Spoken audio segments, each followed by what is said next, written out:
ஒரு நாள் அவங்க வீட்டு ஃப்ளோரில் சில பேப்பர்ஸ் இருந்துச்சு. அதில் ஹெல்ப் அஸ், ஹெல்ப் லோ அப்படின்னு எழுதியிருந்துச்சு.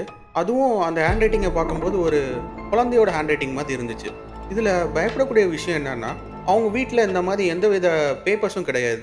அப்போ எப்படி அவங்க வீட்டு வாசலில் பேப்பர்ஸ்லாம் இருந்திருக்கும்? அப்போ தான் தோனாக்கு டக்குன்னு அவன் மனசில் ஒரு பயம் உருவாச்சு. இது எல்லாமே அது அந்த பொம்மையோட வேலை தான் அப்படின்னு. இப்போ தோனா அந்த பொம்மையை கூர்ந்து கவனிக்கிறா. அதோட கையிலையும் நெஞ்சிலையும் ஒரு ரெட் மார்க் இருந்ததை கவனிக்கிறா. அதை பார்க்க ஒரு பிளட் ட்ராப் மாதிரி இருந்துச்சு. அந்த இடத்துல அவள் ரொம்ப ஷாக் ஆயிட்டா. ஆங்கி கூட ரொம்ப பயந்துட்டா. இப்போ 2 பேரும் சேர்ந்து டிசைட் பண்ணுறாங்க, இது வெறும் பொம்மை இல்லை, இந்த பொம்மைக்குள்ளே ஏதோ அமானுஷ்யம் இருக்குது, இதை சரி பண்ணுறதுக்கு கண்டிப்பாக நம்ம ஒரு மந்திரவாதியை கூப்பிடணும் அப்படின்னு டிசைட் பண்ணுறாங்க. அடுத்த நாள் அவங்க ஒரு மந்திரவாதியை அரேஞ்ச் பண்ணுறாங்க. அவர்கிட்ட அவங்க வீட்டில் நடக்கிற பிரச்சனைகளை எல்லாத்தையும் சொல்கிறாங்க.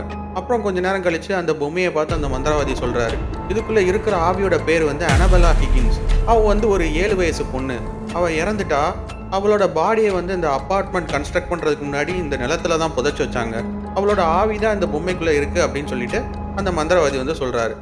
முழு வீடியோவையும் பார்க்க இணைக்கப்பட்டுள்ள லிங்கை கிளிக் பண்ணுங்கள். இந்த வீடியோ உங்களுக்கு பிடிச்சிருந்தா ப்ளீஸ் ஒரு லைக் பண்ணுங்கள்.